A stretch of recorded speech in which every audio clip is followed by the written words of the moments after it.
Hi everyone, it's Connie from conniechapman.com. In today's video, I want to chat to you about intuition. This is one of my favorite things to talk to my clients about, to teach, and it's one of my biggest practices that I'm really working on in my own life. My relationship with my intuition has really strengthened over the past 6 to 12 months. It's now the cornerstone of how I live my life and also how I coach, how I run my business, because so much of it is based on what I intuitively sense when I work with people. So I love sharing information about this, and I'm looking forward to sharing some really beautiful little practices you can take on board to become more intuitive and to really strengthen your relationship with that intuitive voice within you, because we've all got it, okay? And that's the first thing to really acknowledge, that you are intuitive. We all have that voice speaking through, that energy coming through us, guiding us to things, giving us a sense of what is right and good for us, almost sometimes giving us a sense of what's coming, or whether we should take that action step or not, and what we should do. It's always there. It just depends on your level of connection with it, because it's very easy to be super disconnected from that voice. And I call it a voice, but it's more so an energy than a voice. And for you to really be able to sense and hear and feel and connect with that energy, you need to create the space to actually let it come through.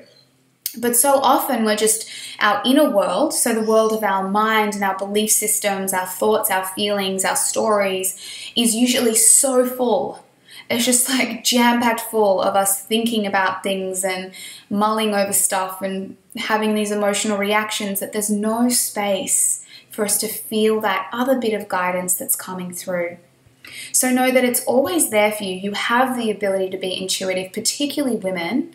You all have that ability. It's just your level of connection to it. And that can be strengthened, that can be developed. As you create space within you, you can then really strengthen that relationship with your intuition. So first things first is to recognize you totally have the ability to do this. In fact, it's your natural nature to be intuitive, okay?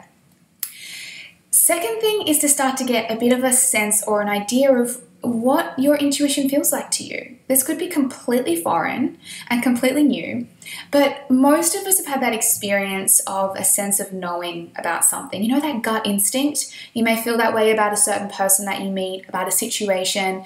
Sometimes you just know stuff. Sometimes you just know if something's right or wrong, or you just get that feeling within you that tells you. And I want you guys to start to almost see this as being more of a feeling, an energetic sense, rather than a voice or a thought. Because when we bring it into the mind, we get really confused. We're like, is that my intuition or is that my mind, you know?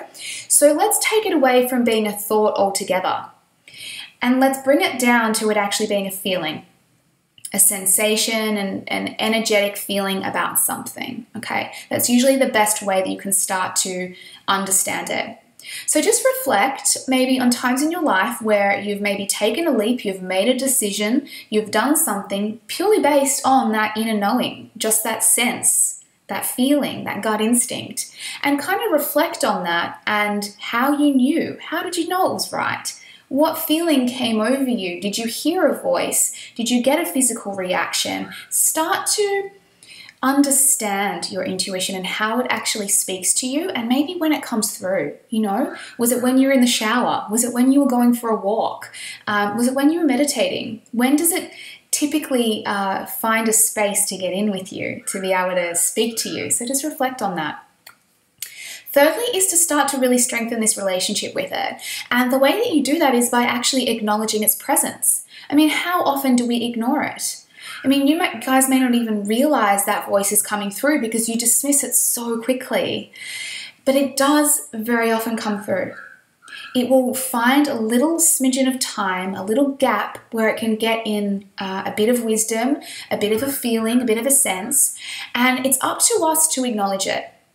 I remember when I started having intuitive things drop in during my coaching sessions, I would be with people and I would hear, I guess it almost came as a voice or as kind of a sense of knowing, and I would get this stuff dropping in about that person and it would make no sense. Sometimes it would come as an image, so I'd kind of get a symbol or an image flash across my mind, or I'd get a feeling in terms of I could feel something energetically that was going on for them that they weren't telling me, or it would come as a voice, which would kind of just tell me what was really going on for that person. And I used to ignore it all the time. I was like, that's crazy talk. What is this stuff? And I remember at one point I started saying, maybe this is my intuition. Maybe this is some other form of guidance coming through, telling me what's going on for that person. And so I just started pretending it was my intuition. And I just started acknowledging it and being like, okay, that's my intuition speaking to me. So the first step is to acknowledge it rather than ignoring it. And what I'd recommend you do, and I suggested this to one of my clients today, is start to write everything down. Everything that you pick up on that it's sharing with you, no matter how kooky. Because some of the stuff it might tell you, you might be like, that makes no sense whatsoever. So write down everything that you kind of start to get a bit of a feeling about, a bit of a sense about. If you have an inspired idea or a little next step drop in for you, if you have kind of just some guidance come through about something, sometimes journaling can be really powerful to start to let that voice come through. But I would recommend you start a page in your journal and you just start jotting down. This is what I do. I just jot down no matter how random it is. I write it down and I acknowledge that is my intuition speaking to me. My logical mind may not be able to understand it, but there is something guiding me right now, so I'm going to acknowledge that and write that down. Okay. And the final step in this is just to really play with it. Maybe have a bit of fun acting on it. See if you can follow some of its guidance and see what happens. And experiment with using your feeling to guide you to make decisions. You can do this, moment to moment when you're deciding what to eat, deciding whether you're going to go to the gym after work, deciding if you want to wake up in the morning and go for a walk or sleep in. Tune in and ask, how does that feel to me? Anytime we stop making decisions from here and we come into our feeling, we're coming into a much deeper sense of connection with ourselves, and we're asking our energy to tell us what's right, not just our logical mind, not our limited thinking. So start to use this when you're making decisions, when you're wanting to see what feels right and wrong to you, whether to choose A or B, whether to go to that event or stay home. Ask your feeling and kind of say, what do I feel about this? Even ask your inner guidance, your intuition, and say, what do you think? Should I stay home or should I go out? And just wait and see how you feel. Sit with each option. See which one feels light and expansive and free and fun, and see which one feels heavy and restrictive. That is your inner voice communicating to you. So the more that you can practice this and just play with it, believe that your intuition does exist and that it's speaking to you, and experiment with using your feeling to guide you rather than your logical mind, you're going to start to open up this channel.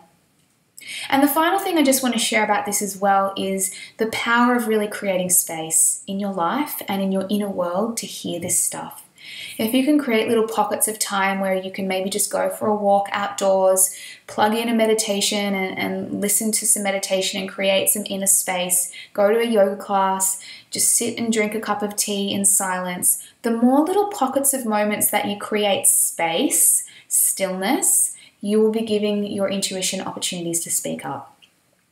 So guys, have a play around with this. I truly feel that for those of us moving forward who are quite energetically sensitive and connected, your intuition is going to be pivotal in every business decision that you make, in every life decision that you make, in how you show up day to day. So have a play with it. Let me know how you go. Leave me a comment, and I look forward to connecting with you again soon. Bye.